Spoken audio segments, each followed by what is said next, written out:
Okay, for this first problem, we have g of x is equal to x to the third power plus 2. My first step is to identify the points of accuracy. When you graph this, you will see that the points of accuracy are located at -1, comma 1, at 0, comma 2, and at 1, comma positive 3. Now, from there, you will then square the point of inflection so that mentally you know that this will be your turning point. Remember, the point of inflection is the turning point. Let's begin by plotting -1, comma 1. So -1, comma 1 should be located right here. 0, comma 2 should be located right there. 1, comma 3 should be located right here. Now, when I connect these points, I am going to make that turning point at the inflection 0, comma 2. So I begin right here, and then I turn at the point of inflection, and I continue going upwards. Now, this is a rough sketch. It doesn't have to look perfect. It's just a rough sketch. And from there, we will then identify the transformation. In this particular function, the transformation will indicate that g of x is translated up by 2. Then we notice that the line of symmetry or the axis of symmetry will be located at the x-coordinate of the point of inflection. In this case scenario, x is equal to 0. For the domain of all cubic functions, we have them from -infinity to positive infinity. Keep in mind that domain will be from the left-hand side all the way to the right-hand side. Since we have a graph on the left, it will represent -infinity. Since we have a graph on the right-hand side and they will both continue, then we have positive infinity. From there, the range is given to us by -infinity to positive infinity as well. Why? Because we have a graph in the bottom and we have a graph on top that both continue. From there, we will then indicate that this graph is going to be an increasing function. Why is that the case? Well, because the function is positive and the a value that's right in front of the x to the third is a positive 1. So hence, we have an increasing function. If it was negative, then it would be decreasing. Let's go down to the second question. For the second question, we have g of x is equal to 5x to the third power plus 1. My first step is to identify the points of accuracy. In this particular question, I have -1, comma, -4 as one of the points of accuracy.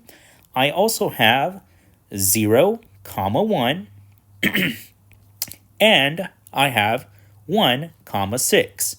Now, looking at this these points of accuracy, I notice right away that the 0, comma 1 point will represent the point of inflection.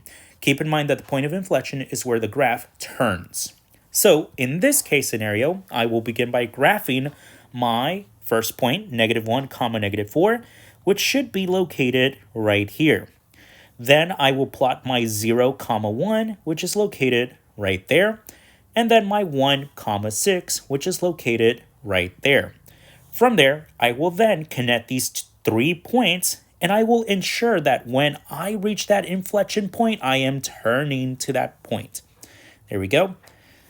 And it doesn't have to look perfect. Most likely there is a point here and there that we can be more accurate on. But overall, this is a rough sketch that is a good representation of the g of x equals 5x to the third plus 1. From there, we will then write down the transformation compared to the parent function, x to the third. In this case scenario, g of x is vertically stretched. You can also refer to this as expanded by 5 and translated up 1 unit. Keep in mind that vertically stretched represents a value a that is greater than 1. If we had a fraction that was between 0 and 1, it would be a vertical compression. From there, my symmetry is based on the point of inflection, the x-coordinate. In this case scenario, my symmetry is located at x equals 0. From there, the domain will remain the same from negative infinity to positive infinity. And the range will remain the same as well, from negative infinity to positive infinity. Then I notice that this function is a positive, right? The a value that I have is a equals 5, correct? So in this case scenario, I have an increasing function. Let's continue to the third problem. For the third question, I have g of x equals negative x to the third plus 1. My first step is to write down the points of accuracy. In this case scenario, my first point of accuracy is going to be located at negative 1, comma, positive 2. My second point of accuracy is located at 0, comma, 1. And my third point of accuracy is located at 1, comma, 0. Now, looking at this, I will easily see that my point of inflection is going to be located at 0, comma, 1. Let's go ahead and box that in. Remember, the point of inflection is the turning point. Let's go ahead and plot these points to ensure that this is accurate. So at negative 1, comma, 2 should be located right there. 0, comma, 1 should be located right here. 1, comma, 0 should be located right there. And when we graph them, we should have a graph that looks something like this. And you see we turn right there at the point of inflection, then we go straight back down. We put arrows to indicate that the graph is continuous. And look at that, that's our graph. Let's go ahead and write down the transformation. So for this one, if you ever have a negative symbol in front of your x to the third power, it will be considered a reflection across the x-axis. Let's write that down. So g of x is reflected,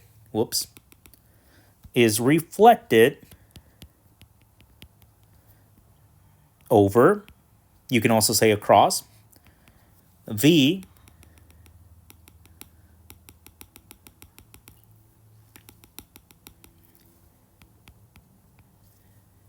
x-axis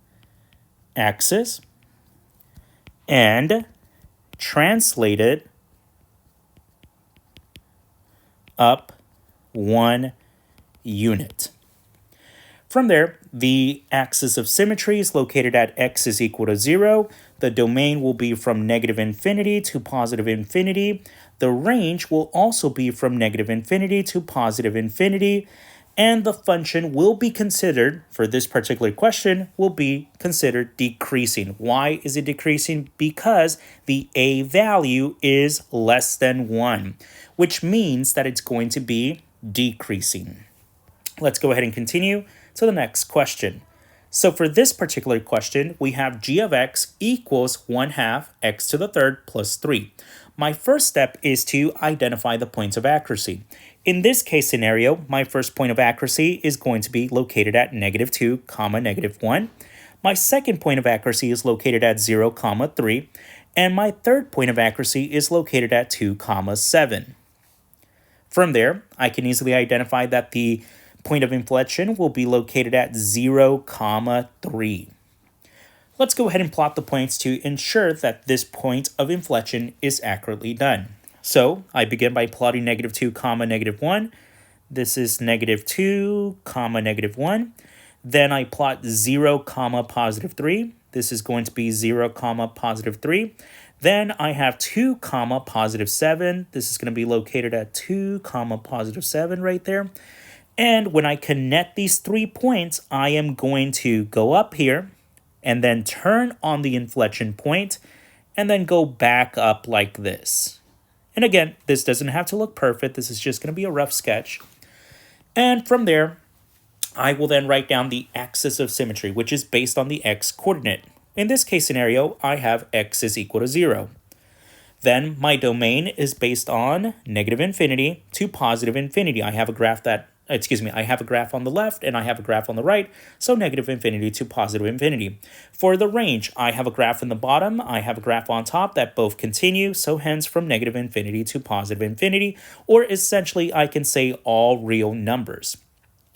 From there, I will then write down the transformation for this particular question. In this case scenario, g of x is vertically compressed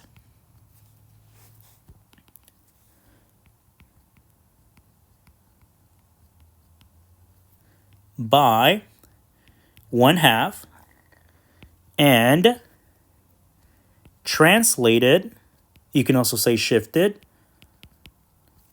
up 3 units. We will also indicate that this function is considered to be increasing. Our a value, even though it's a fraction, is still a positive. Hence, we have an increasing function. All right, let's move on to question number 5. And this is where our symmetry does change a little bit, okay? So my first step is to identify the points of accuracy.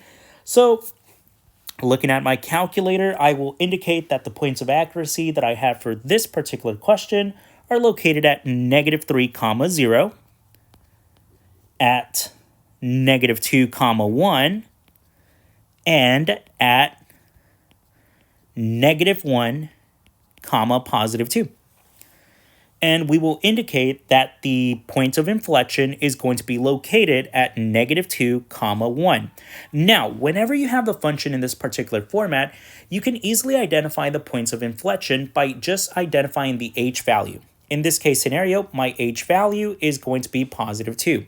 My k value is located and equal to +1. Keep in mind that the formula to find the point of inflection is going to be represented by, by h, k. So you also have to change the h value. So instead of a +2, it's now a -2. Instead of and the k value remains the same. Do not change the k value.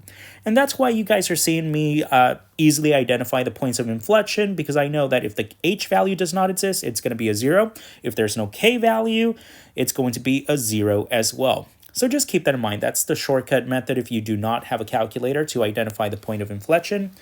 From there, let's go ahead and plot these points. So we have a point of accuracy at -3, 0, which is right here. Then we have a point, another point of accuracy located at -2, +1, and another point of accuracy located at -1, +2, which is right here. Now, when we connect these points, watch this, guys. We're going to go up, and then we're going to turn on the point of inflection, and then go back up. And that's my cubic function. From there, I will then write down the transformation based on the given function. For this particular question, I have g of x is translated left. Keep in mind that if you're adding, it's going to go to the left. If you're subtracting, it's going to go to the right. So we have g of x is translated left 2 units and up 1 unit. There we go. Now, for the line of symmetry, again, it is based on the x-coordinate of the point of inflection. In this case scenario, I have x is equal to -2. That's my x-coordinate for the point of inflection. From there, the domain will remain the same from -infinity to +infinity. I have a graph on the left, I have a graph on the right, they both continue, and that's why we have that. We also have the range. Remember, range is bottom to top. Do I have a graph on the bottom? Yes, I do. Does it continue? Yes, it does. Do I have a graph on top? Yes, I do. And does it continue? Yes, it does. So the range will be from -infinity to +infinity. Now, this particular function is going to be considered increasing. Why is it increasing? Because the a value that's outside, even though it's not written down, is known to be a 1. A 1 is a positive, so hence we have an increasing function. Let's continue. For the next question, we have g of x is equal to x minus 2 to the third power plus 4. My first step is to identify the points of accuracy. In this particular question, I have a point of accuracy,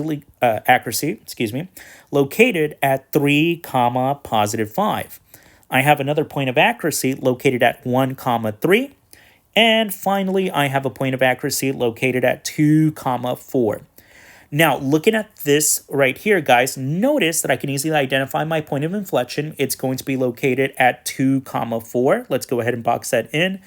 And if you're wondering how am I getting this so fast, well, look at the h value. In this case scenario, h is equal to -2. My k value is what? K equals +4. So when looking at the formula and applying the formula, the h changes from a -2 to a +2. The k remains the same, so we have a +4. So my point of inflection is 2, comma 4. From there, let's go ahead and plot these points to ensure that we have the correct points of accuracy. So let's begin by plotting 1, comma 3. 1, comma 3 is located right here. Then we have 2, comma 4. 2, comma 4 is located right there. And finally, 3, comma 5 is located right here. From there, we will then connect these points. And as I'm getting closer to that inflection point, I will turn and then go back up. And that's my rough sketch for the g of x function. From there, I will then write down the transformation. In this case scenario, g of x is translated right 2 units and up 4 units. Now, keep in mind that you can also make this a little bit fancier in terms of the description. You can say horizontally translated to the right 2 units and vertically up 4 units. That can be another description that you might potentially see on the test. Okay, from there, my axis of symmetry is located on the x-coordinate of the point of inflection. In this case scenario, x equals 2. My domain is located from -infinity to +infinity. My range is going to be from -infinity to +infinity. And my function is going to be positive. So it's going to be increasing. Again, even though I do not have it written down, I know that if it's not written down, it's known to be a 1. So a equals 1, which is a positive, which means that the function is increasing. Let's move on to the next question type. Now, for this particular question, we are given the graph. It's already transformed, so we have to write down the function given the graph. In this case scenario, what will easily help you is that this graph is translated to the right by how much? Well, let's go ahead and count. 1, 2, 3, 4, 5, 6, 7. And this is the point of inflection. Again, you have to look for the symmetry. Where do you see symmetry? We see that at this particular point. And this is located at what? This is located at 7, comma 1, which means what? That's our point of inflection, which means that we shift it right 7 units, and we shift it up 1 unit. So based on the information that we just wrote down, for this particular function, we can rewrite it to be parentheses. Keep in mind that if you ever have movement going left and right, you have to write the parentheses, x, and since this is going to the right, this is going to be a -7, close parentheses to the second power, or excuse me, not to the second power, to the third power. We're dealing with cubic functions, and then +1. And that's my solution. For the next one, notice that I'm given the following graph right here, and I begin by identifying the point of inflection. The point of inflection is symmetrical, and it's located for this particular question at -4, comma, +2. So from there, we can easily see that this graph was shifted to the left 4 units, and it was shifted up 2 units. So based on the information that's given to us, we can rewrite this to be parentheses x plus 4, close parentheses to the third power, and then +2.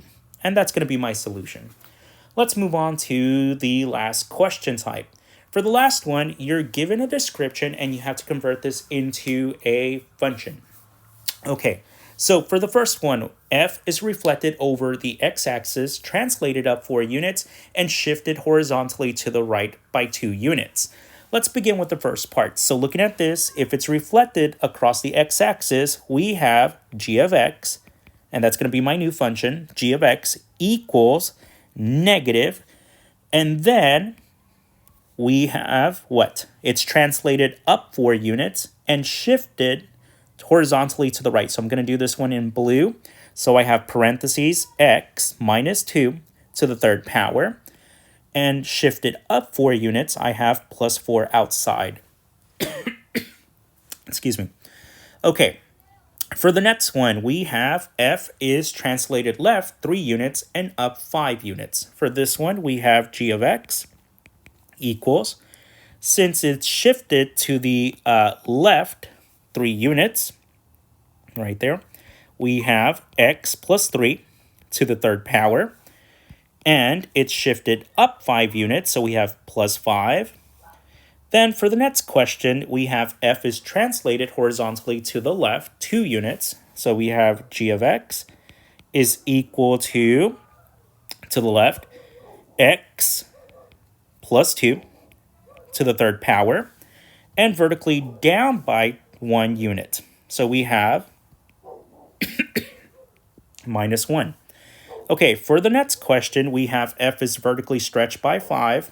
So we have g of x equals 5. And then parentheses, it's translated to the left, right, to the left by 3 units. So we have x plus 3 to the third power. And then it's shifted down 8 units. So we have minus 8. Okay, now moving on to the last question, we are told that f is vertically compressed by 1/2. So we have g of x equals 1 over 2. Then it's translated to the right 1 unit. So we have parentheses x minus 1 to the third power. And then up 7 units, so we have plus 7. Okay,